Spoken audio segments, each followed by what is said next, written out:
my name is Hitin and I have scored 667 marks in NEET 2021 and with the all India rank 1833. तो आज हम बात करेंगे हमारे कॉलेज के कुछ रैंकर्स से कि उन्होंने लास्ट के 2 मंथ में प्रिपरेशन कैसे की थी। तो आज उनसे बात करते हैं।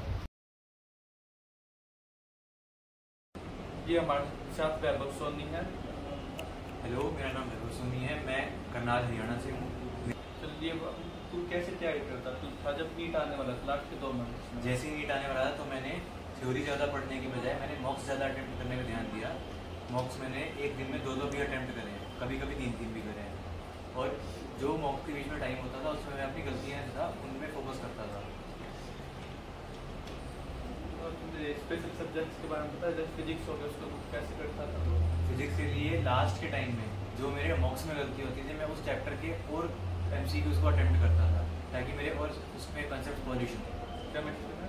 केमिस्ट्री के अंदर इनऑर्गेनिक में तो मैं सारे ऑर्डर्स जो थे और सारे जो इंपॉर्टेंट पॉइंट्स थे उनको मैंने अपनी बुक की स्टार्टिंग में लिख रखा था और मैं उनको रिवाइज करता था।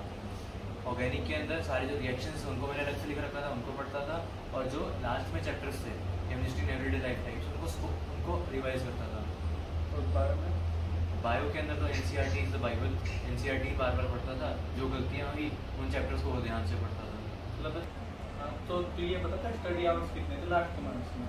लास्ट के मंथ्स में जैसे मॉक्स देता रहता था मैं, तो ये होता था कि पहले मॉक दिया तो मॉक के बाद कुछ टाइम मैं रिलैक्स करता था और फिर मैं उसकी मॉक्स की गलतियाँ देखता था। और शाम को नहीं तो सुबह थोड़ा टाइम मैं आउटडोर गेम खेलता था या साइकिलिंग करता था, आधा घंटा, बस आधे घंटे से ज़्यादा नहीं। Mind fresh. हाँ, माइंड फ्रेश है। चल, तू मोटिवेटेड कैसे रहता कि नीट क्रैक करना है और फर्स्ट करना है? फर्स्ट अटेम्प्ट में तो नीट क्रैक करना थोड़ा मुश्किल रहता है, उसमें मोटिवेशन थोड़ा ज़रूरी है। तो उसके लिए बस ये माइंडसेट होना चाहिए कि हम कर क्यों रहे हैं अपना काम। ऐसे नहीं कि पेरेंट्स ने कहा या फिर बस अगला टेस्ट है इसलिए पढ़ना है। पता होना चाहिए कि हाँ हमें डॉक्टर बनना है या हमें अपनी फैमिली के लिए कुछ वैसे कुछ अलग करना है। तो वो जो माइंडसेट दिमाग में होगा तो अपने आप हमारी जो होती है उसकी तरफ दिमाग जाता है कि हाँ पढ़ना है, तो उसमें मोटिवेशन की भी जरूरत नहीं पड़ती है। Thank you. तो ये हमारे साथ वैभव सिंह है। हेलो, मैं वैभव सिंह वाराणसी उत्तर प्रदेश से। तो अब हम इनसे पूछेंगे इन्होंने लास्ट के 2 मंथ में तैयारी कैसे की थी। तो अपने फिजिक्स के बारे में बताइए तूने तैयारी कैसे की थी लास्ट के 2 मंथ्स में?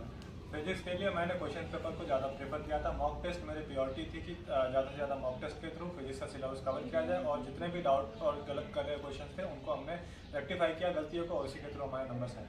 जैसे नीट के हाँ, तो जैसे बच्चों की प्रॉब्लम्स होती है कि फिजिक्स का सिलेबस उन्हें बहुत ज़्यादा लगता है 11th और 12th का, तो तूने एक साथ कैसे किया था?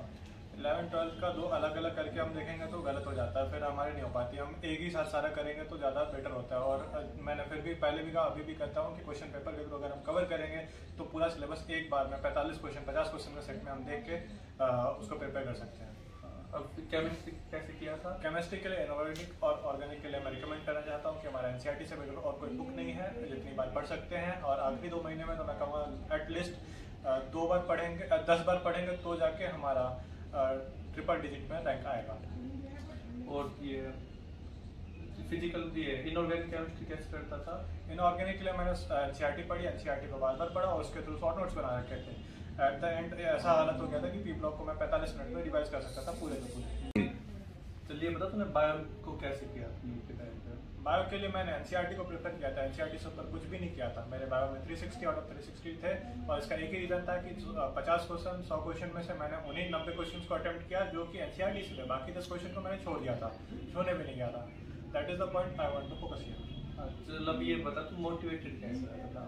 मोटिवेशन का एक ही सोर्स होता है भैया, हमें अपना गोल जो है ना नीट क्वालिफाई करना, उसके लिए क्रेविंग होनी चाहिए, अंदर से तलब होनी चाहिए कि यार मुझे करना है किसी भी चीज़ के लिए। तो एक डेस्परेशन था अंदर कि मुझे ये करना ही है और अपने लिए करना है, किसी और के लिए नहीं, अपने लिए करना, ये इम्पोर्टेंट रहता है। Thank you. ये कि हमारे साथ निशांत है। मेरा नाम निशांत शिंदे है और मेरा नीट में स्कोर 661 था और मेरा ऑल इंडिया रैंक 2530 था। तो अपने बारे में बता कि तू लास्ट के 2 मंथ्स में तैयारी कैसे करता था जब नीट आने वाला था? फिजिक्स के बारे में बता। फिजिक्स के बारे में बोलना चाहूँ तो फिजिक्स में मैंने DC पांडे जो प्रेफर की थी, तो मैंने यूट्यूब से ही पूरा सिलेबस कवर किया है। मैंने नमोकॉल और जैन नागा जो अनअकैडमी जेई वाले चैनल है उससे मैंने प्रिपेयर किया था। तो ज़्यादा से ज़्यादा कॉन्सेप्ट मेरी उसी से क्लियर हुई थी। अगर मेरी कॉन्सेप्ट क्लियर हुई थी इसलिए ज़्यादा आखिर टाइम में से अलग अलग तरह के क्वेश्चन सॉल्व करने पे मैंने ज़्यादा ध्यान दिया था और क्वेश्चन पेपर लगा लेता था अल्टरनेट डेज के बाद, तो इससे पूरा पेपर हो जाता था। केमिस्ट्री कैसे करता था? केमिस्ट्री में अगर देखा जाए तो हम उसको 3 चीज़ों में डिवाइड कर सकते हैं, इनऑर्गेनिक, ऑर्गेनिक और फिजिकल। फिजिकल का आप ऐसे ही कर लो कि जैसे फिजिक्स का करते हो, ज़्यादा से ज़्यादा डिफरेंट टाइप्स के क्वेश्चन कर लो और एनसीईआरटी में ज़्यादा उसकी लाइन टू लाइन जाने की जरूरत नहीं है। और इनऑर्गेनिक के लिए आपको बायो की तरह लाइन टू लाइन करनी पड़ेगी एनसीईआरटी हर एक लाइन।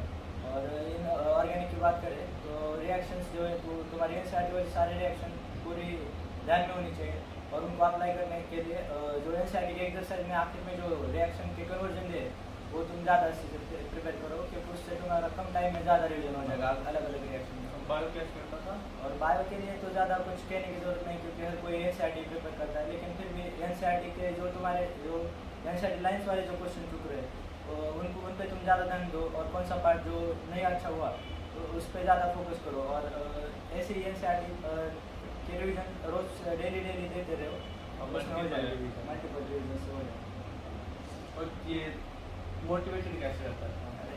मोटिवेटेड ऐसा कुछ नहीं क्योंकि रेगुलर आप उसी में फ्लो में रहते हो तो ज़्यादा कुछ मोटिवेशन की ज़रूरत रहती नहीं। हम पढ़ाई करते रहते हैं, मार्क्स मिलते रहते हैं, अगर मार्क्स कमाए तो फिर उससे ही मोटिवेटेड होना जाना चाहिए। लास्ट ऑफ ऑल नीट वाले बच्चों के लिए मोटिवेशन तो ये 2 चीज़ें होती हैं। इन चीज़ों में दम लगा के पढ़ाई कर लो, नीट आने वाले उसके लिए अच्छे से मेहनत कर लो। Thank you and all the best for the NEET. Thank you. मैं भी इस वीडियो में कुछ स्पेशल पॉइंट्स ऐड करना चाहूँगा। जैसे कुछ बच्चे गलतियाँ करते हैं, जैसे कुछ टेस्ट होते हैं, बच्चे क्या करते हैं उनको सिलेबस पता होता है टेस्ट में क्या आने वाला है, वो पहले सिलेबस करते हैं उसके बाद टेस्ट देते हैं। तो ऑब्वियस की बात मार्क्स अच्छे आएंगे। उसके लिए क्या बेस्ट मेथड है, पहले आप क्वेश्चन पेपर अटेम्प्ट करो, उसमें आपको पता चलेगा कि आपको कितना याद रहता है जो आपने पहले पढ़ा है।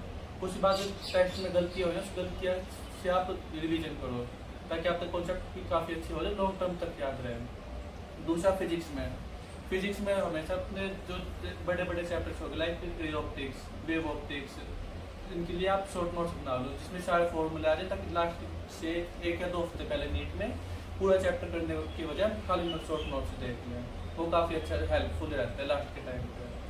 केमिस्ट्री में फिजिकल में फॉर्मूले होते हैं मेन, तो वो आप फॉर्मूले के लिए एक अलग से शॉर्ट नोट्स बना लो। इनऑर्गेनिक जैसे पी ब्लॉक हो गया, आपने एक बड़ा एनसीईआरटी पढ़ी अच्छे से पढ़ लो।